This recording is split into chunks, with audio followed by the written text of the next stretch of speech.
तो हेलो दोस्तों, स्वागत है आपका अपने चैनल अखंड नॉलेज में।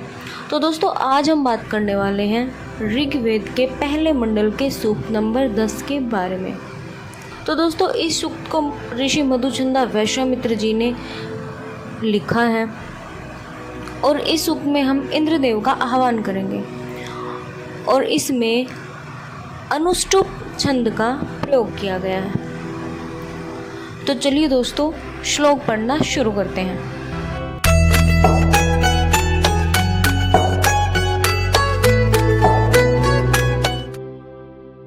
तो नेक्स्ट जो हमारा श्लोक है वो है कि सुविवृतम सुनिर जमिंद्र तवादात मिध्यस गवामप वज्रम वृद्धि कृणुष्व राधो अद्रिव।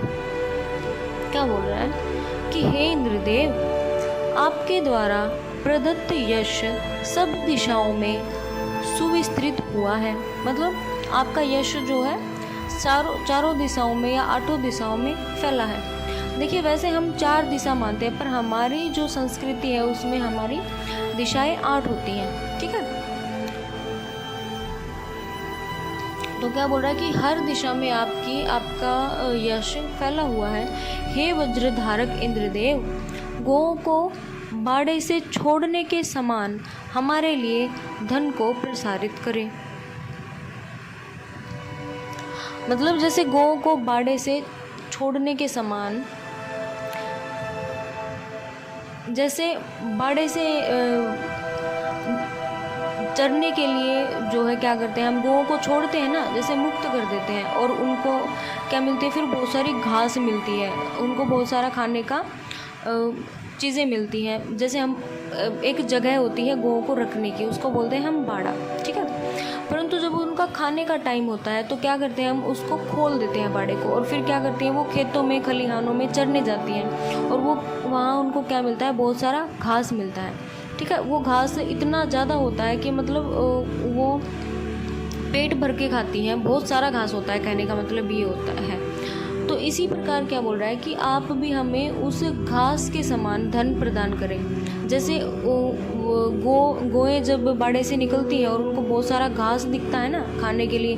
देखिए गौओं का तो धन घास ही है, पशुओं को तो खाने से ही मतलब होता है। तो इसी प्रकार बोल रहा है कि हमें भी इसी प्रकार धन दीजिए, इतना सारा धन, मतलब जैसे गौओं को घास मिलता है उसी प्रकार हमें क्या कीजिए, आप धन ऐश्वर्य प्रदान कीजिए।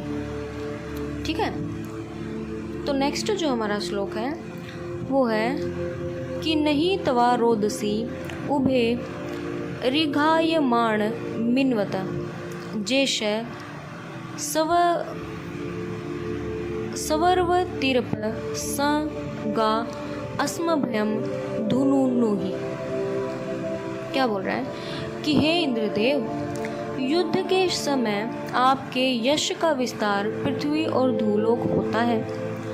क्या बोल रहा है कि जब युद्ध होता है ना तो आपका यश इतना ज़्यादा फैल जाता है कि पूरी पृथ्वी और पूरे धूलोक में फैल जाता है, पूरे स्पेस तक फैल जाता है। दिव्य जल प्रवाह पर आपका ही अधिकार है, जो भी जल प्रवाह होता है उस पर भी आपका ही अधिकार है। उनसे अभिषिक्त हम कर हमें तृप्त करें और क्या करें, हमें भी वो सब देकर तृप्त करें, हमारे भी जो है मनोकामनाएं पूरी करें।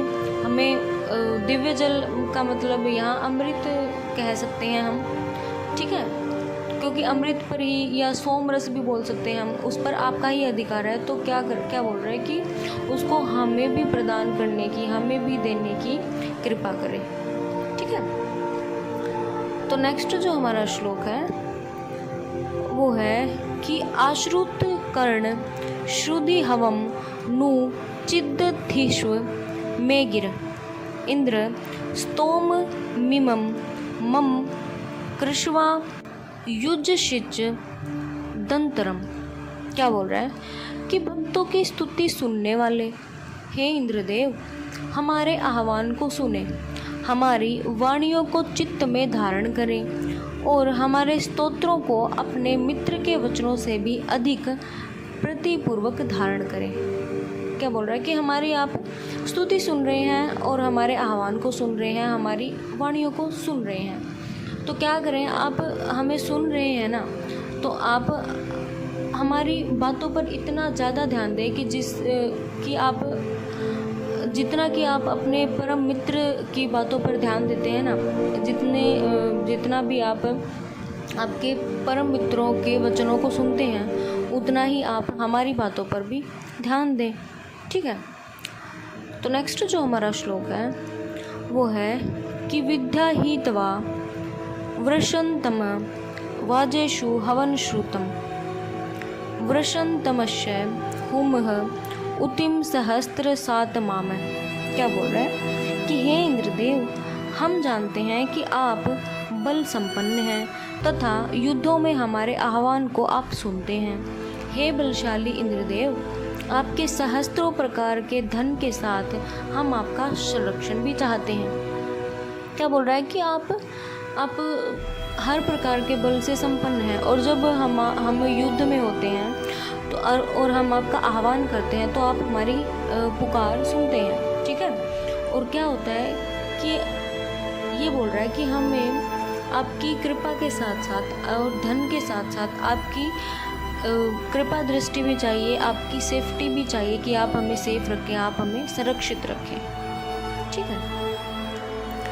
तो नेक्स्ट जो हमारा श्लोक है वो है कि आतुन इंद्र कौशिक मंदसान सुतम पिब नव्य मायु प्रसूतिर कृधि सहस्त्र सा मृषिम। क्या बोल रहा है कि हे कुशिक के पुत्र इंद्रदेव, कुशिक एक ऋषि थे। ठीक है। जो कि विश्वामित्र के भी पिताजी थे। ठीक है। कुशिक उनका नाम था। आप इस निष्पादित सोम का पान करने के लिए हमारे पास शीघ्र आए। जो हमने निचोड़ा है ये सोम रस, उसको पीने के लिए आप जल्दी से आ जाएं।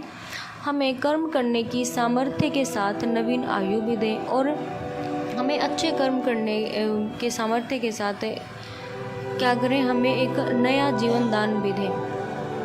इस ऋषि को सहस्त्र धनों से परिपूर्ण करने। कौन से ऋषि को? जो आपकी प्रार्थना कर रहे हैं, जो आपका यज्ञ कर रहे हैं, उस ऋषि को क्या करें, बहुत सारे धनों से परिपूर्ण बनाएं। ठीक है।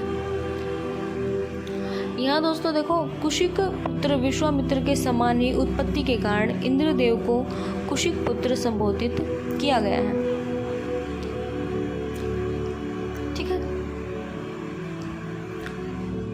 तो नेक्स्ट जो हमारा श्लोक है वो है कि परितवा गिरणो गिर इमा भवन्तु विश्वत वर्धायुमनु वृद्धयो जुष्टा भवन्तु जुष्टे। क्या बोल रहा है कि हे स्तुत्य इंद्रदेव, हे स्तुति करने योग्य इंद्रदेव, हमारे द्वारा की गई स्तुतियाँ सब ओर से आपकी आयु को बढ़ाती हैं, आपको यशस्वी बनाती हैं। आपके द्वारा स्वीकृत ये स्तुतियाँ हमारे आनंद को बढ़ाने वाली सिद्ध हों।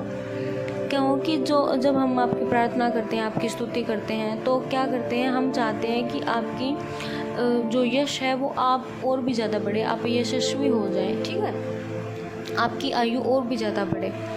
और ये जो स्तुतियाँ हम करते हैं और हम चाहते हैं कि ये हमें आनंद देने वाली सिद्ध हो, मतलब हमें इतना आनंद आए आपको प्रार्थना करने में, आपके भजन कीर्तन करने में, कि हम बहुत आनंदित हो जाएं, हम कभी रुके ना आपकी प्रार्थना करने से, आपकी स्तुति करने से। ठीक है। तो दोस्तों आज के लिए बस इतना ही। वीडियो को लाइक, शेयर और कमेंट करना न भूलें। चैनल को सब्सक्राइब जरूर करें। धन्यवाद।